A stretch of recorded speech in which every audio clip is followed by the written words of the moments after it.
मैं हूँ आचार्य दीपा और आज हम बात करेंगे कृष्ण जन्माष्टमी के बारे में। कृष्ण जन्माष्टमी में हम किस तरीके से पूजा करें, क्या क्या हमें सावधानियां रखनी है, तो हम इसके बारे में सब बात करेंगे। आप सभी जानते हैं कि धरती पर बढ़ रहे कंस के अत्याचारों से सभी को मुक्त कराने के लिए भगवान श्री कृष्ण ने द्वापर युग में मध्य रात्रि के समय रोहिणी नक्षत्र और अष्टमी तिथि को मध्य रात्रि में जन्म लिया। तो जन्माष्टमी, कृष्ण जन्माष्टमी का जो पर्व है वो हिंदू पर्व, मतलब उसको सबसे बड़ा पर्व बताया गया है और सबसे बड़े पर्व के रूप में हम उसको सेलिब्रेट करते हैं। तो बड़े हर्षोल्लास से हम लोग कृष्ण जन्माष्टमी को सेलिब्रेट करते हैं। आज हम बात करेंगे कृष्ण जन्माष्टमी की पूजा हम लोग कैसे करें, किस तरीके से करें। वैसे तो हम सभी जन्माष्टमी की तैयारियां हफ्ते भर पहले से करना शुरू कर देते हैं। कान्हा जी के लिए शॉपिंग भी करते हैं, कान्हा जी के दरबार को सजाने के लिए भी, और घर में जो आपको भोग प्रसाद बनाने हैं उसके लिए, खोया वगैरह बनाने के लिए हम लोग हफ्ते भर पहले से उनकी तैयारियां शुरू कर देते हैं।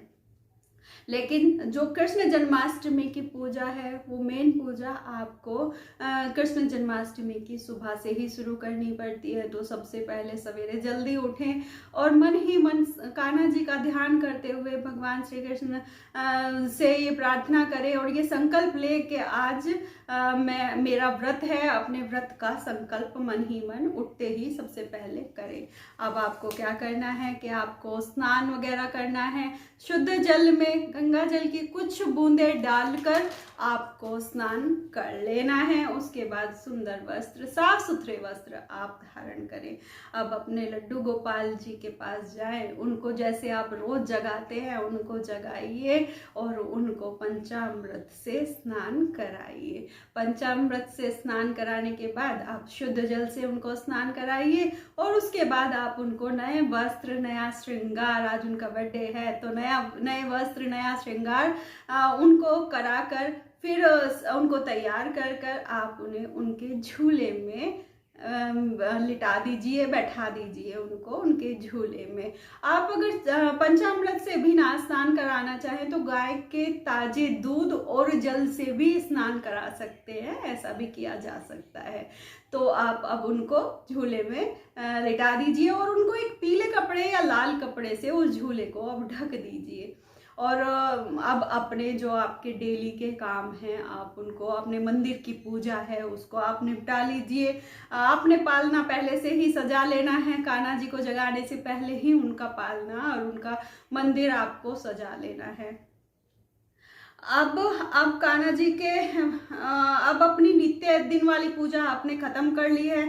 भोग प्रसाद की तैयारी आपको रात्रि की अब करनी है। आप पूरे दिन के लिए, पूरे शाम में जो भोग प्रसाद बनाने वाले हैं उसको आपको ताज़ा ही बनाना है, तो इनकी तैयारी में आपको जुट जाना है।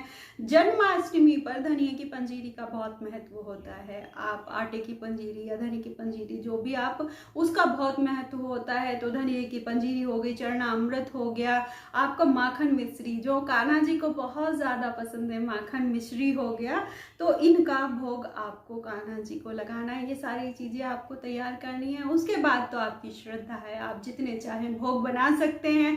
आप 56 भोग बनाएं, आप जितनी आपकी श्रद्धा है आप उसके हिसाब से भोग प्रसाद तैयार कर लीजिए। पूरा दिन मन ही मन कान्हा जी का ध्यान करते रहिए।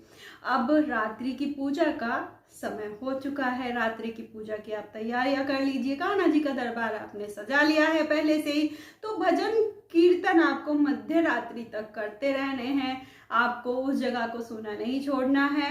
कान्हा जी के गुणगान आपको करते रहने हैं। अब चंद्रमा निकल आए जब मंदिरों में आपको शंख की आवाजें आने लगे, सभी लोग बता देते हैं। खुद भी चंद्रमा के दर्शन कर आइए, क्योंकि इसमें चंद्रमा के दर्शन का भी मेन विशेष महत्व होता है कृष्ण जन्माष्टमी पर। तो आप अब अपने कान्हा जी के झूले के पास जाइए, पालने के पास जाइए, वहां पर आपको पहले से ही एक खीरा और एक सिक्का रख लेना है कान्हा जी के पालने के पास में। तो अब सबसे पहले उस सिक्के की सहायता से, जो खीरा है उसका 1-1.5 इंच ऊपर से जिधर डंठल है उधर से उसको सिक्के की सहायता से आपको काट लेना है। उसके बाद में ये इसे नाल छेदन कहा जाता है, इसमें इसका विशेष महत्व होता है खीरे का।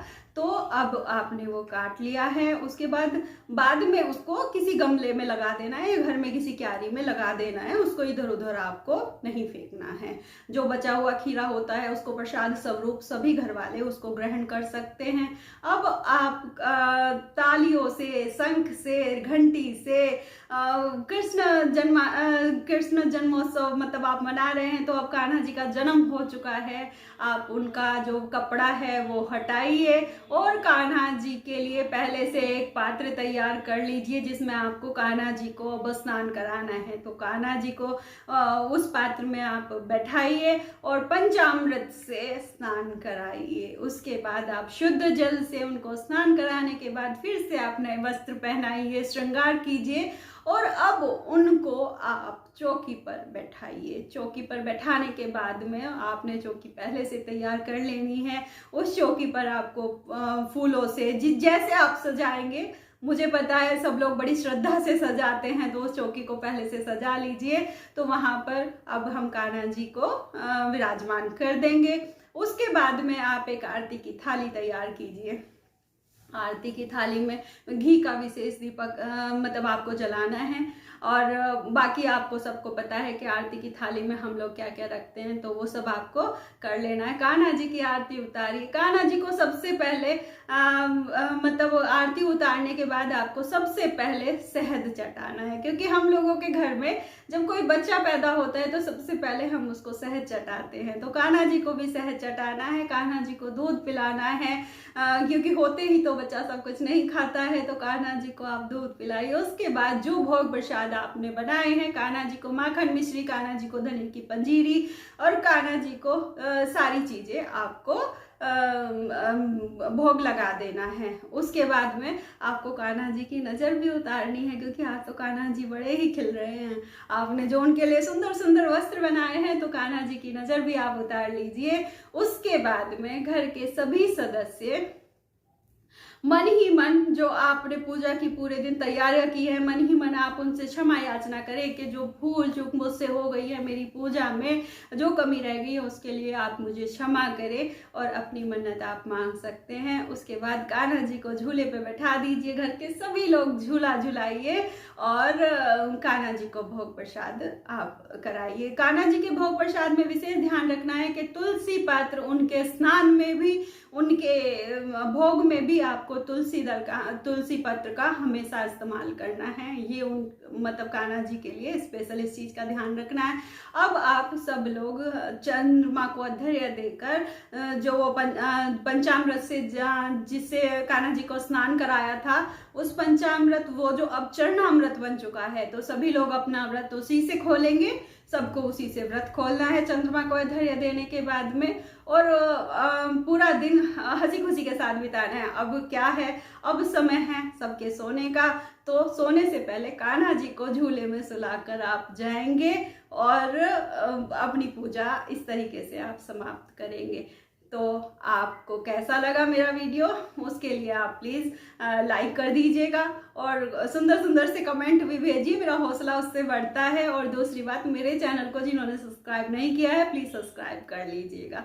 तो आपका प्यार और आशीर्वाद बना रहे और भगवान श्री कृष्ण आप सभी पर और आपके पूरे परिवार पर अपना आशीर्वाद बनाए रखें। इसी कामना के साथ आपसे विदा लेती हूँ और फिर आपको कान्हा जी की इस बार जन्माष्टमी यानी कि सितंबर 2023 में कान्हा जी के पूजा का मुहूर्त, आरती का समय, ये सब मैं आपको लेकर एक शॉर्ट वीडियो फिर से बनाऊंगी और आपके सामने आ जाऊंगी। तो तब तक के लिए आपसे इजाजत चाहती हूँ।